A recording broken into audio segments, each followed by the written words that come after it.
Okay, good afternoon and welcome to Grand Rounds. I have the pleasure of introducing Dr. Khosla, Akhil Khosla. Can you hear? Oh, yes, I hear. So I'll repeat myself. Good afternoon and welcome to Grand Rounds. I have the pleasure of introducing Dr. Akhil Khosla as our Grand Rounds speaker for today. I've known Akhil for the last 7 years, and I'm very sad that he'll be leaving us for greener pastures back at his home institution at Norwalk Hospital. Upon reviewing Akhil's or Dr. Khosla's CV, I lost count of how many chairs of committees you are. Chair of the resuscitation committee, PERT director, chair system airway lead, chair of multiple clinical excellence pathways. But I think it speaks to his commitment to our field and improving outcomes. So Akhil is the director of the PERT Center at Yale, and this past year he obtained accreditation as a National Center of Recognition. So we're very proud of him, and we're looking forward to his lecture on pulmonary embolism.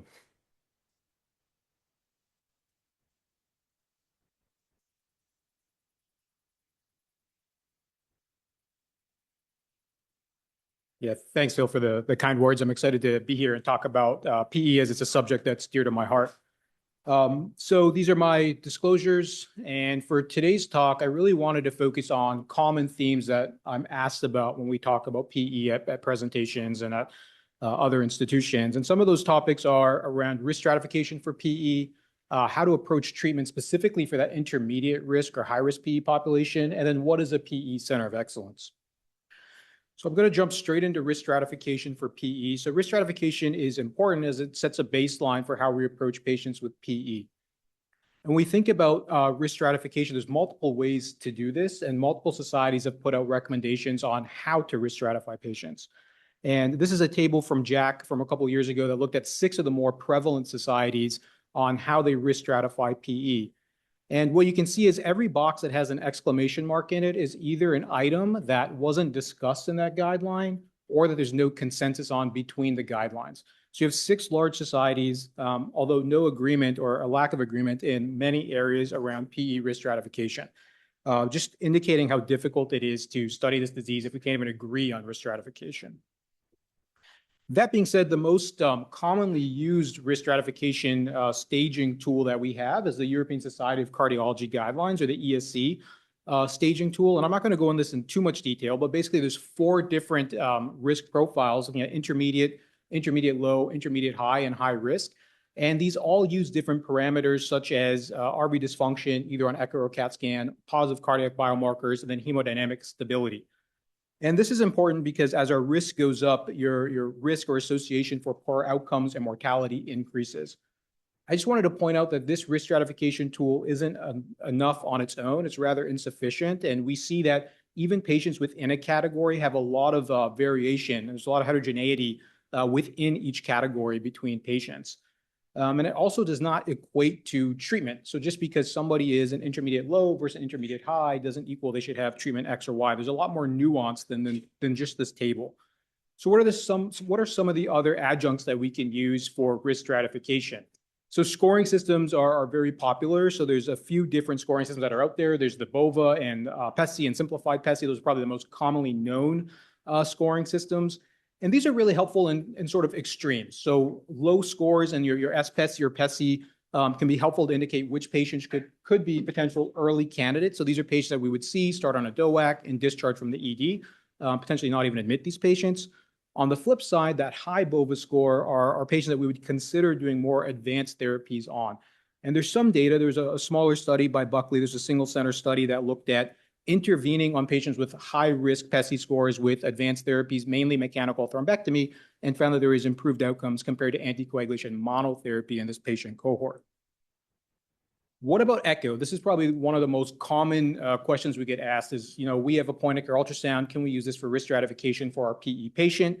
And echo's really come a long way over the years, I think, for PE. So when we first started using echo, we were really just putting it on. RV is bigger than LV. They have RV dysfunction. Then D-sign, pressure volume overload, then starting to use it to calculate RVSP.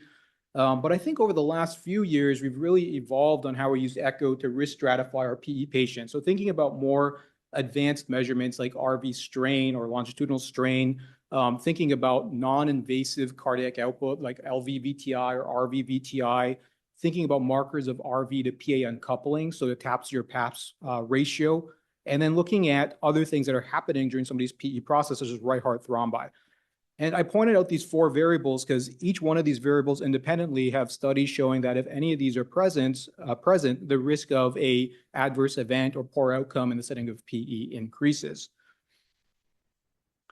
And I think something interesting that's coming to the field for PE is going to be how we can incorporate non-invasive hemodynamic monitoring for our PE patients as risk stratification.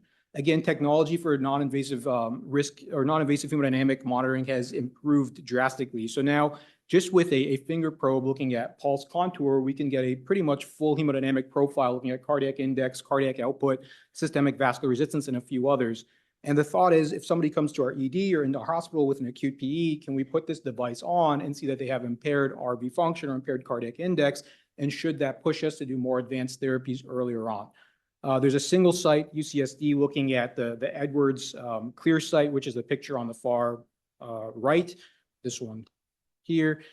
We are actually interested in using this program here, which is the Vital Stream, and we're hopefully able to pilot that this upcoming year on our patients in the ED who present with PE to see if we can use non-invasive hemodynamic monitoring as a way to better assess risk stratification for PE patients. In addition, we should really be focusing on what are the red flag symptoms in the clinical history and in the chart for patients coming in with a PE. So as that PERT activation goes off and you start gathering your history, things that we should be thinking about are syncope or near syncope, a high shock index or your heart rate over systolic blood pressure. As that approaches 1 or becomes greater than 1, that should give you concern. Cardiac biomarker trends, so if things are increasing or becoming worse, elevated lactate, right heart thrombi, significant comorbid conditions or underlying medical conditions, sustained abnormal vital signs. And then there's some data looking at obstructive indices, so looking at the degree of obstruction on a CT scan, something known as your Miller index, and the higher the score indicates the more obstructive and the amount of obstructive burden that you have. And then leveraging our EMR system. So as everyone here is familiar with ECART, there's also the NEWS score. Both of these have been looked at specifically in the PE population. As those scores go up, your outcomes for PE tend to do worse. So there's a lot of different tools that we can start putting together for risk stratifying PE patients. And I just wanted to point out that PE severity is really on a spectrum, and shock is a late finding in PE. So once you're in shock or once you're a high-risk PE, your mortality has increased significantly. And it's really up to us to identify and intervene on these patients prior to them developing shock. And the best thing that we can do is use a combination of different data and scoring tools to do this.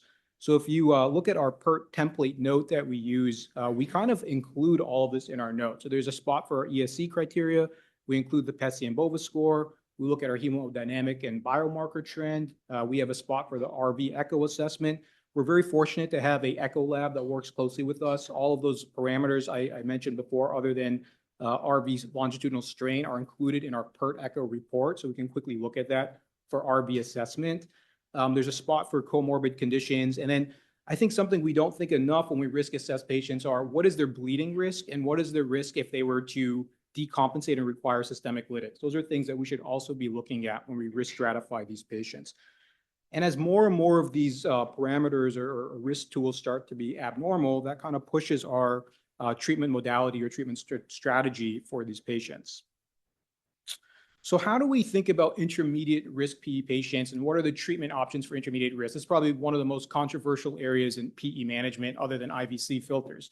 And we think about advanced therapies for intermediate risk PE, really the overall majority of patients that come into a hospital for PE are treated with anticoagulation monotherapy.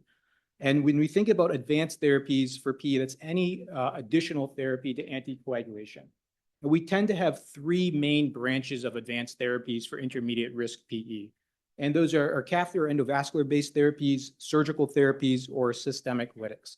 And I put these in green, yellow, and red because specifically for intermediate risk PE, systemic lytics shouldn't be used. Those should be really reserved for our high risk or massive PE patient. Surgical therapies probably used infrequently in the intermediate risk patients. These are generally reserved for more of our high risk PE population as well. or for unique history or medical history in terms of why they would need a surgical therapy for intermediate risk PE. And most of the advanced therapies, when we think about intermediate risk PE, come down to endovascular or catheter-based therapies. So what are those therapies? So there's two main kind of flavors that this comes in. So there's catheter-directed thrombolysis. So these are small bore catheters that can be placed either unilaterally or bilaterally into the pulmonary arteries. This allows for localized TPA, mainly alteplase, to be administered. And it's administered at a much lower dose compared to systemic alteplase. So prior to moving to nectaplase, when we use alteplase at this institution, we use 100 milligrams. For this procedure, you're using an infusion of 0.5 up to 2 milligrams per hour. And then each institution has a different protocol for the length of time it's run. So somewhere between 6 hours up to 24 hours. It's not standardized across institutions. And this can be combined with ultrasound, known as ultrasound-assisted thrombolysis. Most common device, I should say, is ECOS for that. Kind of the newer kid on the block, though, is catheter-based embolectomy, or mechanical thrombectomy is another name for that. These are larger bore catheters, so thinking about 14 French up to 24 French in size.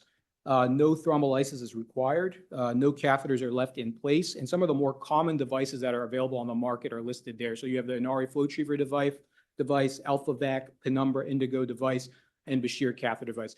This is an area, I think, of PE field that is growing exponentially. Almost each year, there's a new device that's put out for management of PE. And where are we in terms of the field of PE and using some of these therapies? Well, I think if we look at the trends, we're seeing the utilization of advanced therapies increasing. So this was a Medicare beneficiary study between 2018 to 2023. And these were all comers for PE. These weren't risk stratified. So this could be low risk all the way through high risk. And what they found in this study is that any form of catheter-based intervention, which is this blue line here, has really increased from 6% up to about 14% over the course of those years. And that was mainly driven by an increase in mechanical thrombectomy, which is this green line here, has really shot up as that's become more widely used, and a decrease in your catheter-directed thrombolysis. When we look at this line here at the bottom, these triangles, this is your use of systemic thrombolytics. That's mainly stayed the same, but in the last couple of years, we're seeing a reduction in systemic lytic therapy as well. So what are some of the benefits of catheter-based therapies? If we're using them for intermediate risk PE, why are we using them? Well, there's short-term benefits. There's reductions in RV to LV ratio, reductions in RV pressures, mean PA, improvements in cardiac index and output, improvement in vital signs. There's a reduction in length of stay and readmissions, and a reduction in hospital cost. The procedure, I think, interestingly enough, isn't just a therapeutic procedure. We always try to teach it's also a diagnostic procedure. We're doing pre and post full hemodynamic profiles on these patients, and also pre and post pulmonary angiograms, which can help us in the outpatient setting when we're seeing these patients in our clinic. I think additionally, for patients who are having thrombectomies done, we're also sending these samples to the lab for pathology. And this has been interesting. Over the last few years, we've picked up tumor thrombosis. We've actually diagnosed pulmonary angiosarcoma instead of bland PE. So a lot of things that we would have never known, we're actually able to have tissue sample and reviewed and know what's going on. I just wanted to point out, I think that the pre and post right heart cath is really interesting on these patients. There's a registry study known as the FLASH trial, and about a quarter of the patients in that trial, even though they were intermediate risk PE, so normal blood pressure, had a cardiac index of less than 2 pre-procedure. So although we're trying to risk stratify these patients, there's a big patient population that we're missing that are probably more sick than we think. Almost a quarter of them are walking around with a low cardiac index. There's also potential long-term benefits. So we're thinking about improvement in RV function, patient symptoms, exercise, capacity, and quality of life. There's some small bench research looking at potential biochemical predictors of CTED and CTEPH, which are improved with more advanced interventions compared to anticoagulation. So overall, it seems like the data is really supporting some of the catheter-based interventions, with the risk of providing advanced therapies is really improved. And we'll talk about the risk profiles after. So what are the studies actually showing this? So is there any data actually looking at catheter-based embolectomy compared to anticoagulation for the treatment of PE? This question comes up frequently. And recently, there was a study that was published. It was called the STORM PE trial. This was a smaller trial, only 100 patients, 50 in each arm, an RCT looking at the specific device known as Penumbra Indigo. That's a mechanical thrombectomy device versus anticoagulation monotherapy. And in this study, they actually found that thrombectomy was superior to anticoagulation for reducing RV to LV ratio in 48 hours. improving Miller score, which I talked about before, just the degree of obstruction and amount of clot burden, and then normalization of vital signs. The complication rate or adverse event rate was similar between both groups. And I think interestingly enough, in this trial, they're looking at longer term outcomes as well. So 90-day outcome data. And we're still waiting for that data. It hasn't been analyzed yet. So stay tuned. I think we're going to have some interesting data about that. Following up on that study, there's the Peerless 2 trial. This is another study looking at catheter-based intervention. This is a randomized control trial, again, looking at mechanical thrombectomy, specifically using the Inari FlowTriever device versus anticoagulation monotherapy. This is a larger study than the study I just mentioned. We're looking at 1,000 patients now. That's their target enrollment. It's an international study. We are a study site here that we're trying to enroll in. And they're looking at a few different endpoints as a win ratio and a composite outcome that we're seeing here. What about mechanical thrombectomy versus catheter-directed thrombolysis? Another question that comes up. You sold me on some sort of advanced therapy should be done, but how do we know which one? Here comes the Peerless trial, another trial that was done. It's another RCT. This looked at about 550 patients randomized, and this was looking at, again, mechanical thrombectomy versus catheter-directed thrombolysis. And in this study, they used a win ratio again, and they found that for mechanical thrombectomy, there is a improvement in hemodynamic improvement in 24 hours compared to catheter-directed thrombolysis, less ICU admission and less or shorter hospital stay, fewer readmissions, and actually an improved safety profile in the mechanical thrombectomy arm compared to the thrombolysis arm. So what's our experience at our institution? We've been doing this for a while now, both catheter-directed thrombolysis and catheter-based embolectomy. How do we decide here at Yale which treatment choice do we choose? And between the two devices, or the two modalities, I should say, we haven't really done a catheter-directed thrombolysis case since early 2020. It was actually just at the beginning of COVID was our last case. And the reason for that is a few things. So catheter-based embolectomy requires zero lytics, whereas catheter-directed thrombolysis requires some. And if we think about our patient population here, we have a big smilo patient population, liver patient population. Our bleed risk is actually quite high. So even though you're using less lytics, it's not zero. Catheter-based embolectomy can also be used for patients who have right heart thrombi and PFOs. Those are both relative contraindications for catheter-directed thrombolysis. The speed and improvement or speed and reduction of clot is faster with catheter-based thrombectomy. You're doing it on the table versus leaving catheters in place. It can also be used for subacute clot, like I mentioned, tissue sampling. Both require anticoagulation. Blood loss is rather equivalent amongst both groups as long as there's no complications. One thing I did point out earlier, catheter size is a big difference. So the catheter-based embolectomy requires a much larger access site compared to catheter-directed thrombolysis. And then also location of clot. So catheter-based embolectomy, because of that catheter size, is generally reserved for central clot, whereas catheter-directed thrombolysis can be really used for clot anywhere within the pulmonary vasculature. Thrombectomy can be used post-lytics, and it can be combined with our ECMO patient population, whereas catheter-directed thrombolysis really isn't. And then DISPO, I think this is really important. As we all know, working in our ICU beds are hard to come by. Catheter-based embolectomy can be really managed safely in a non-ICU bed, such as our step-down beds, whereas catheter-directed thrombolysis or ECOs, because those catheters are left in place and we're administering TPA, those patients all had to be booked to an ICU and stay in the ICU where those catheters are in place. So that's a big thing as well, as where these patients are going and being managed after their procedure. So what additional data do we have? So people always say, there's no data for what we do in PE. I think we've been looking at data now for well over 10 years when it comes to PE trials. And I think looking at over the last decade, some of the trials were smaller, maybe some softer primary outcome data, like just RV to LV ratios here. And, there were not RCTs or either feasibility studies and just trying to see, could we do this and could we do it safely? And all those trials show that we can do this, and the safety profile is actually quite good. Enter the era over the last few years now. So looking at 2022 onwards, we now have quite a few RCTs that are either enrolling or waiting for data analysis to happen. And we're looking at more interesting outcomes, I think, a little bit more meaningful outcomes other than just RV to LV ratio. We're now looking at quality of life, long-term outcomes, hospital readmission, mortality, cost, things that are probably more meaningful for us as pulmonologists taking care of these patients. I wanted just to point out this one trial in red. Another hotly debated topic in PE is a lot of these studies are industry sponsored, right? So the device company sponsoring that study. PE Tract is one of the first studies that is being done. That's an RCT that's not industry sponsored. And it's a three-arm group looking at either catheter-directed thrombolysis, mechanical thrombectomy, or anticoagulation monotherapy. They've been enrolling since 2022, and enrollment's a little slow, but we'll see what happens with that trial. And I think we'll have a lot of information in the upcoming years on how to manage these patients. So why is it difficult to study this patient population? There's been a decade, if not longer, since all these tools are here. Why don't we have a landmark trial? Well, it's difficult to study PE. I think, like I mentioned before, this patient population is really heterogeneous. Not all patients are allocated in a risk stratification are the same. We think about our intermediate high-risk patient population who has a cardiac index of less than 2 is very different than our intermediate high who has a borderline elevated RV to LV ratio. So the study population is tough. We don't even have standardized risk stratification amongst societies, which also makes it hard to do these studies. Endpoints are difficult to study. We know mortality isn't common when you focus on just the intermediate risk population. And I think one of the hardest things is the rapid adoption of advanced therapy. So certain centers are saying, well, we don't even want to participate in the study because we think that an intervention is better than anticoagulation. We don't feel comfortable randomizing patients to anticoagulation only.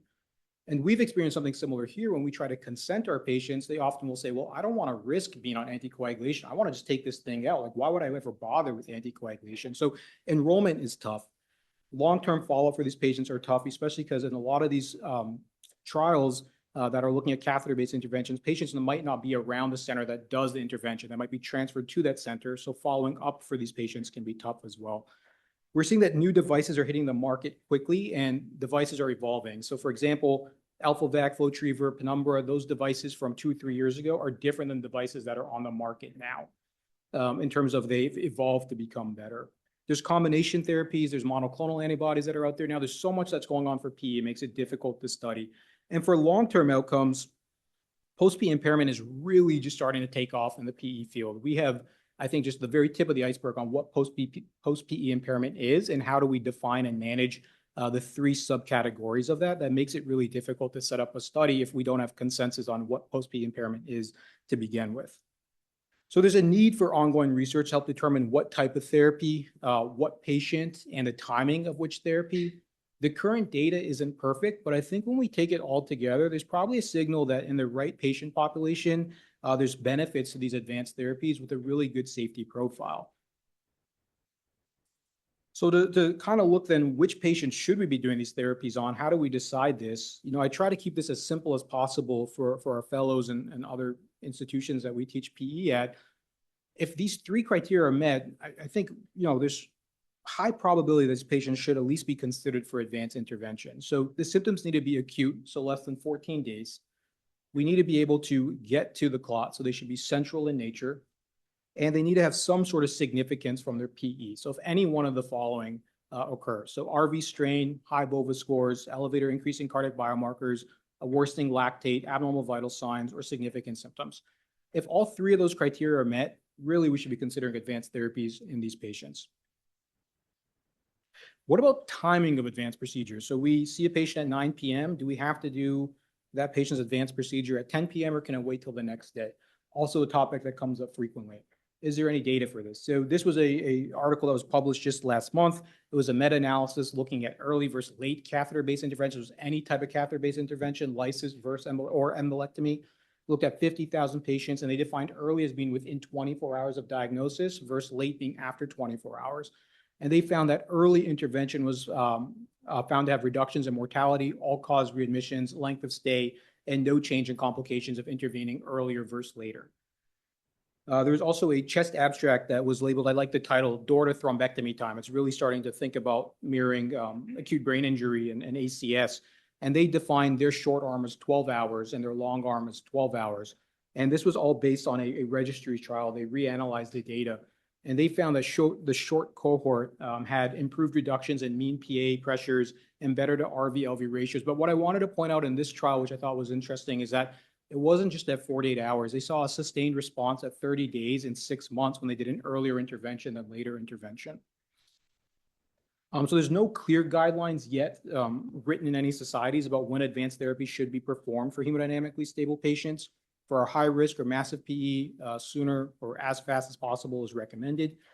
But what we're seeing for intermediate, earlier is likely better, especially as the severity of PE increases. At our institution here, we target within 12 hours of diagnosis that we should really be intervening on these patients if they're candidates or meet criteria for intervention. I wanted to lean into a little bit about our PERT program and just give some background about it. So for those that aren't familiar, our PERT program first started back in 2016. And when I started here with that PERT program, it was more in a pilot phase. We were Monday through Friday at that time, for those that remember, only in the ED, only during daytime hours, and really focusing on that high-risk PE population or that really high-risk, intermediate, high-risk population. And we've evolved to being this like operating 24 hours, 7 days a week from all campuses within our health system and from the ED inpatient and hospitals outside of our network as well, neighboring hospitals, even across states. And we're now a very high volume center. So we are on average over 300 activations per year for our PE program. And we can provide all inpatient, outpatient care for complex PE patients. And we've also evolved to have a pediatric PE team. So one of the few hospitals in the country that has a pediatric team for PE patients. And this large collaboration and I think kind of evolution of our program has allowed us to become a center of excellence. So what is a center of excellence or a PE center of excellence, and how did we become one? So we were fortunate enough, as Phil mentioned, to be accredited by the PERT Consortium as a comprehensive PE center of excellence. And in order to do that required quite a bit of review from a multidisciplinary team of physicians outside of our institution. And it had to review all aspects of PE care. So it wasn't just PERT care, it was all PE patients. And we had to provide kind of proof of volume and resources in terms of number of activations, number of thrombectomies, surgeries, ECMO utilization. We had to have letters of support from leadership from not just our section, but all the sections involved in PE care, thinking about CT-ICU, the echo lab, radiology. There was a site visit, and then they also do a random record review where they will pull charts across all the risk stratification, and you have to then prove that you were documenting appropriate risk stratification, a few other items. And thankfully we passed. But I mainly wanted to say that our templated notes, please use those because a lot of that is there for a reason in those notes. So please don't delete that because a lot of that goes towards our accreditation and is very useful for what's in there. There's two main types of centers of excellence. So there's a regional one or a comprehensive one. Comprehensive are ones that can provide a little bit more advanced therapy, things like surgery in terms of pulmonary thromboendarterectomy and management of CTEPH patients, and then also ECMO and then availability of 24/7 care. So we were fortunate enough to be accredited with a higher level, the comprehensive, and then there's regional centers of excellence as well, which provide just a little bit less in terms of how much care that they can provide. And I think it's neat because allowing us to go through the Center of Excellence process showed just how much our PE program and members of the PERT committee were really doing. We took a step back and saw how our programs evolved since that pilot program to now.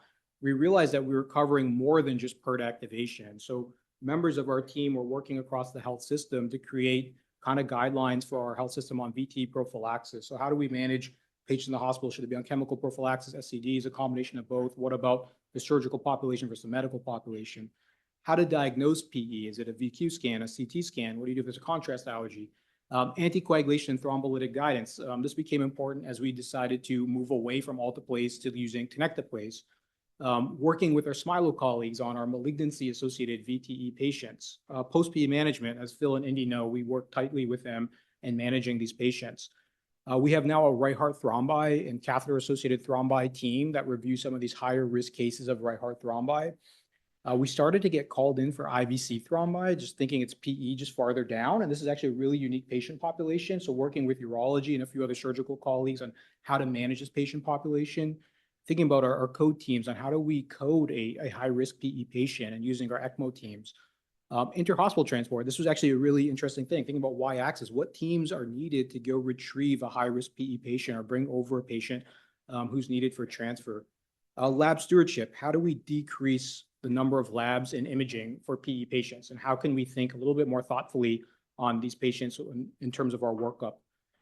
PE pathways I'll talk about in a little bit. And then I think education and research is something we've been fortunate enough to provide for our hospital and the health system as well. In terms of our volumes, just a little bit of background or information. So These are the number of intermediate, high, and high-risk PE patients that we saw at both York Street and SRC for calendar year 2025. It was about 368 patients. I say around there because there's a little bit of a lag on that last month. The Kirsinger pathway pulls every 3 months, and we're not quite in March yet.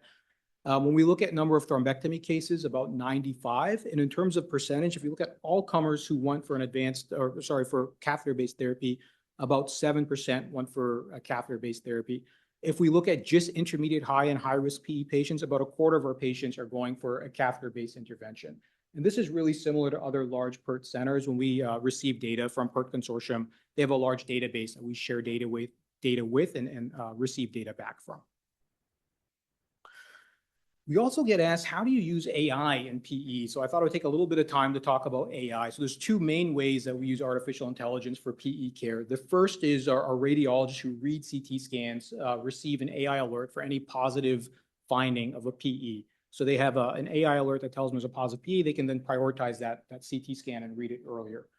The second way is that we receive a customized alert for patients who meet the following criteria. They have to have presence of central clot burden, which the AI algorithm can pick up. And then the AI algorithm can also auto-calculate an RV to LV ratio. And so if that RV to LV ratio is increased and there's central clot burden, we receive this like secure text on our phone. I can open it, I can scan through all the images, and we can review them in real time and then make decisions. This can now be integrated into Epic. So at the same time we open that app, we can see lactate, trope, BNP. So in a matter of seconds, as that patient's still on the table, we're able to see all that information. And it's pretty neat how quickly it happens. This is just an example of a case that we had here where these timestamps, the one in the middle is the timestamp from the AI app. So you can see at 1:18 p.m., the patient was actually still on the table. We're receiving an alert and can scan through all those images on our phone at 1:18 p.m. Those images weren't even physically available in the PAC system until 1:20. So you couldn't even look at them in Epic. And then it screened to our radiologist to read right away at 1:26. They prioritized it, a PERT was activated, and we moved to treat those patients. So I think AI is really neat that we can cut down the amount of time and actually decrease the amount of missed cases by using AI.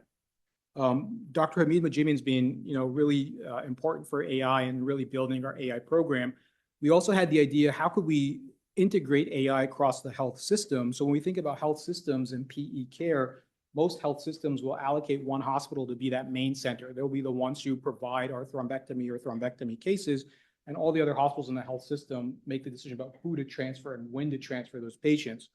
We hypothesized and assumed that there's probably some missed opportunities at some of these hospitals that we're associated with and other health centers, that maybe there could be a role of integrating AI across the health system to identify patients with PE across the health system and proactively reach out to that hospital and say, hey, you guys have this patient. What do you think about potentially transferring over if you're okay with that? And that's really what we did. We created this reverse hub and spoke model where Dr. Hamid Majibian and myself volunteered to review all these cases over, I think it was 1.5 years or 2 years, and we're screening PE alerts across the health system. And we were fortunate enough to publish this last year, but we looked at our data and we found with this AI tool across the health system, we found roughly 2 times the number of transfers and advanced interventions and a reduction in hospital length of stay when we were screening for these. So I think this is really interesting. It's a way that we could potentially use AI or leverage some of the newer technology we have to provide access to care for hospitals that might not have in-house radiologists or rely on teleradiologists or might not have tools to manage their patients there. And this could probably be extrapolated to other diseases, not just PE, but anything that works on a hub and spoke model. Just a plug to our PE pathways. We do have PE pathways, as many people know, pathways everywhere in the hospital. These are updated pretty frequently. So those who haven't been on service for a while or haven't been on the PERT team for a while, just take a look through these because we do update them. And we actually have data as well that this was presented at SCCM by Jen Johnson, looking at our pathway data, and found that when pathways were utilized for the PE patient population, they were more likely to receive definitive care, reduce hospital length of stay, and we saw a cost saving for the hospital as well. In the few minutes that I have left, I wanted to focus a little bit on high-risk PE treatment. I think it's a really neat part of PE, even though it makes up only about 5 to 10% of the patient population. It's the exciting part of PE as well. So how do we define high-risk PE? Really, it's any patient that presents in shock in the setting of PE. And there's a really high mortality rate for our high-risk PE population. So about a 40% mortality rate for all comers for high-risk PE. As their disease progresses and they go on to mechanical ventilation, or if they suffer a cardiac arrest, we see their mortality rate increases even more. And I think just to put it in our minds, when we compare that 30-day mortality for high-risk PE compared to acute ischemic stroke or ACS, the other cardiovascular diseases that we think about, it's much higher, right? So we've got to do something to improve these numbers. So what's the current treatment guidelines for high-risk PE? So the current guidelines are systemic lytics. And if there's a contraindication to lytics or they do not improve with lytics, to consider an alternative reperfusion strategy. Those reperfusion strategies are very similar to what I mentioned for intermediate risk, and now with the addition of possible mechanical support for these patients. And there's really been an interest to study alternative methods for the treatment of this high-risk PE population, given the persistent elevated mortality in this patient population. And some centers have taken the idea or the movement of, can we do more rapid percutaneous treatment on these patients rather than relying on systemic lytic therapy, mirroring what we do with acute ischemic stroke and ACS? Can we do upfront aggressive catheter-based intervention with or without lytics to try to improve patient outcomes? Before we talk about how we do that or catheter-based interventions for high risk, I just wanted to point out that systemic lytics isn't going anywhere. It's still the current gold standard recommendation for high-risk PE. There's a lot of advantages to it. It's easy and easy to obtain. It's fast to administer.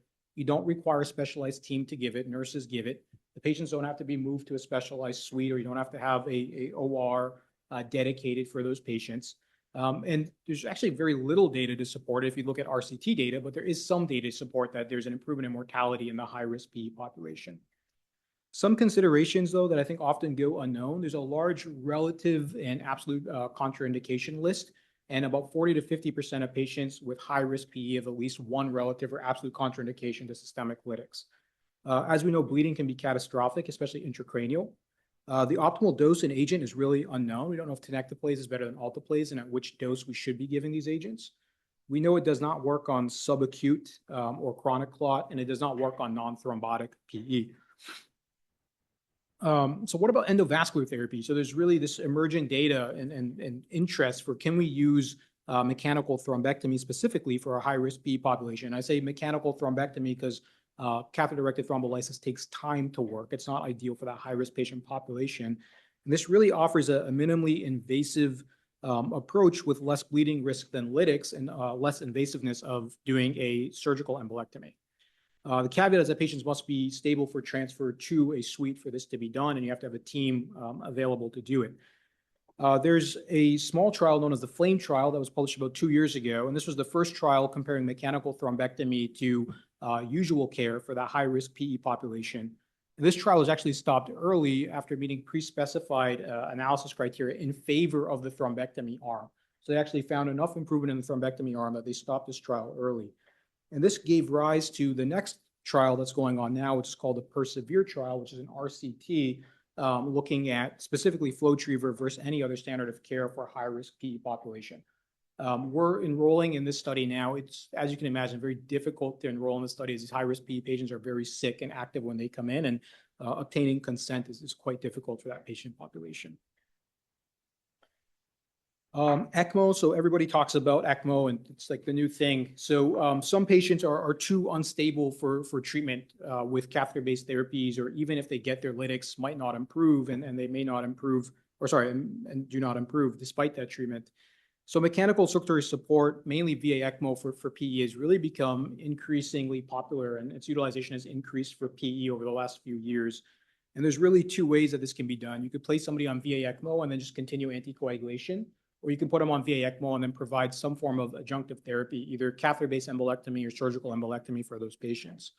Generally, if it's paired with an advanced therapy, the outcomes tend to be better. There's shorter run times on ECMO and improved survival when that's done. From a proceduralist standpoint, ECMO is helpful in the sense that it gives the RV time to recover. It controls hemodynamics as our interventional team can perform their procedure. It really buys time and can allow for stability for these patients.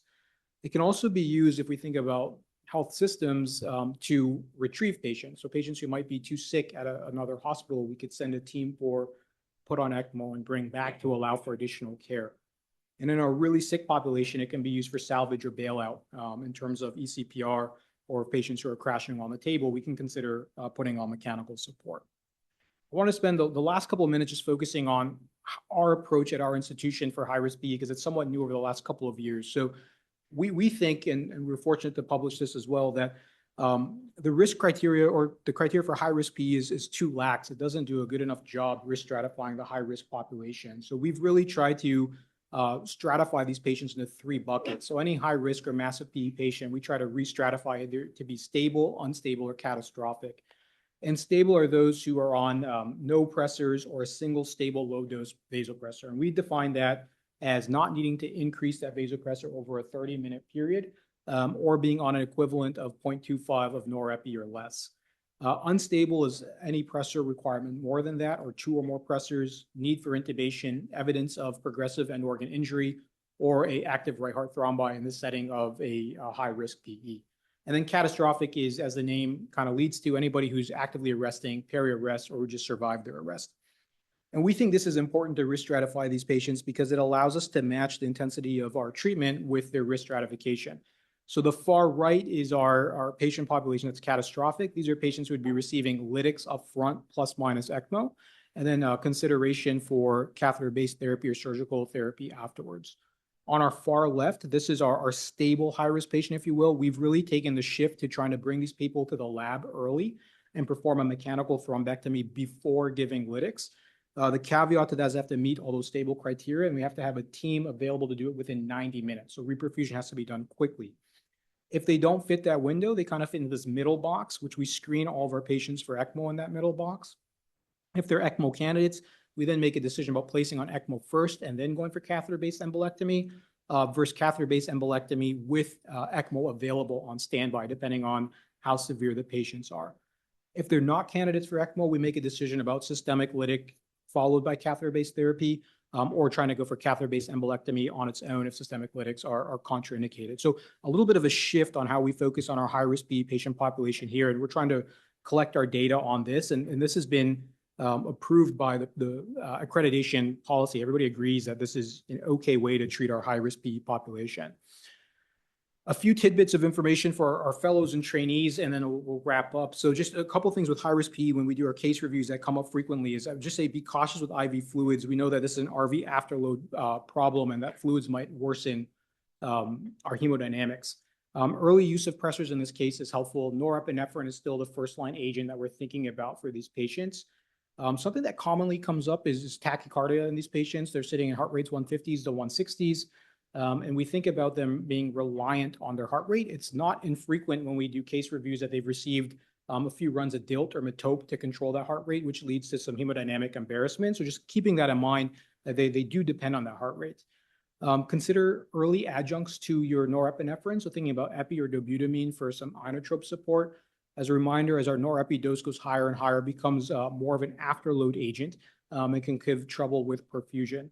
In these patients, it can be helpful to trend our cardiac output, either invasively with a Swan or PA catheter, or non-invasively looking at CVO2s if we can check them, or VTIs off echoes. Early central line and A lines are important in these patients. Thinking about what we can do to avoid increases in pulmonary vascular resistance, as that's not tolerated by our RV. And then really requesting additional help early is important. Think about end tidal as a non-invasive way to monitor cardiac output in our ventilated patients could be helpful in these patients. We know that acidosis isn't tolerated in this patient population, so trending gases can be quite helpful in these patients. Also think about when we're working with our procedural teams, if they're taking these patients down, not intubated, and they're giving sedation, what is that going to do to our CO2 and our acidosis? And then lastly, just planning. So thinking about our airway plans, should this patient be intubated awake? Who should be intubating this patient? We know these patients are high risk for decompensation. Should we have a discussion with ECMO early on? Should ECMO be on standby?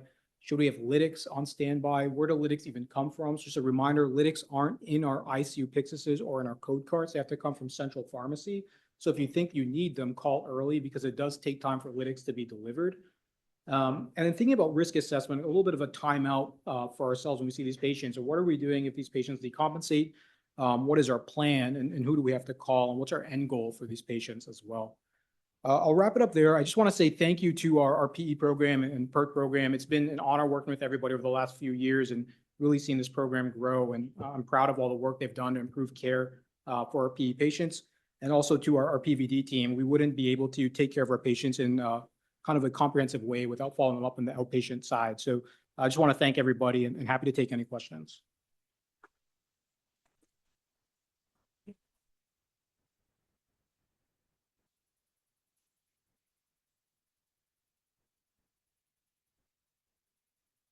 Working? Okay. Thank you, Dr. Khosla. That was, I think my takeaway from your lecture was as a testament to your hard work over the last 10 years to growing this excellent and wide-spanning program. I'll open the floor up to questions. I have one question about high intermediate risk PE and the data you presented. 25% undergo suction thrombectomy at this institution. And what are the barriers to increasing that number, or any themes about contraindications that come up? Actually, you go. Yeah. So the question was, at our institution, about 25% of our patients go for catheter-based intervention, and are there barriers to that? And no, I think it's kind of two things. I think we've done a great job with increasing the number of PERT activations. As the fellows all know, they receive those PERTs quite frequently. So it's not about identifying those patients. I think what's hard is that intermediate high-risk category could be people with a relatively smaller clot burden or clots that might not be technically feasible to go after in terms of a catheter-based intervention. I think that probably explains some of that delta in the number, but we are on par for other institutions. Yeah.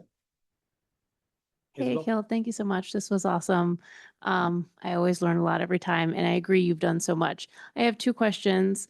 One is regarding AI and the role that you've had at MPE, which I think is the least scary role of AI in medicine. So I really appreciate that. And I'm glad that you've found some good clinical outcomes for it as well.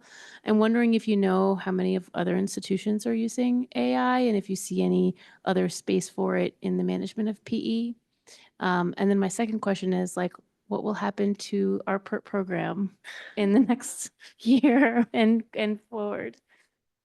Yeah, thanks. So the first question was regarding AI and other institutional experiences with AI. So there's a few different AI companies that are out there for PE. A lot of them do combination work, so stroke and CT scans as well for dissection and DVT. So we're seeing it mainly being used as a identification tool. Quite a few systems are using it now. I don't have an exact number off the top of my head, but at conferences, we do see a large number of institutions that are starting to use it more. And I think we see it more from a radiologist perspective right now for AI and PE, that it's flagging radiologists to read a scan or prioritizing scans. I think the number of institutions that are using it in terms of a PERT team for activations on the smaller side. And then I think we're the only one that we're aware of when we did this article that are using it in a kind of hub and spoke model as well. But I think that's going to pick up with time. The second question is, I'm not sure, Isabel, but I hope that the PE program just continues to evolve and keeps taking care of these patients because it's been a fun experience. Clemente? Hey, Akhil, thank you so much. Sorry, I made Amy jump over here. Hey, man, first of all, I want to thank you so much for your amazing contribution to our section and particularly to the training program. You know, we've all benefited so much from your hard work and your direct teaching. And I think for our fellows, it has been an incredible contribution. So thank you so much. We're really sad you're going, but we're thankful for what you're leaving behind. So my question is about so we find ourselves with this intermediate risk PEs all the time, you know, in the decision point of like, do we do a thrombectomy? Do we don't do it? Is it really going to make that much of a difference? And it seems like it's always an immediate outcome of, you know, well, it's going to improve the hemodynamics. We're going to get them off the pressors, but does it really matter in the long term? Like, do these patients actually have better long-term outcomes if we do this in terms of pulmonary vascular disease, physiology outcomes, long-term health, et cetera? Yeah, great question. So the question was around, do catheter-based interventions have long-term benefits compared to anticoagulation monotherapy? I think there's still a lot of need for data to show that. And I think that STORM PE trial, which looked at those two arms as an RCT, that 90-day trial is still pending. The Peerless 2 trial will look at 30-day and I think 60-day trial data to help show us that as well. We have smaller studies that aren't randomized that do show that there's improvement in 6-minute walk time, dyspnea scores, and I think patient-perceived symptoms of dyspnea and shortness of breath. but not hard data just yet to say CTEPH, for example, is at a less frequency compared to anticoagulation only. Although people think that's what these data or what these studies are going to show, we just haven't seen that just yet. I will say that going back to what I said earlier, the post-PE impairment is evolving so much. So historically, we thought of the only post-PE disease as being CTEPH, but now we're really dividing that into post-PE syndrome and CTED. And I think that's going to be interesting if these studies look into those first two categories of post-PE syndrome and CTED frequency. I think we're going to see a bigger difference than just pure CTEPH amongst those patient populations. So Akhil, it seems like just yesterday you were rounding with me in the MICU and you're a fellow, and we're also proud of all that you've accomplished, and Norwalk is very, very lucky. And I always appreciate your clarity on this really complicated topic. So there's a concept that I'm still having trouble wrapping my head around, which relates to Clemente's question about long-term outcomes.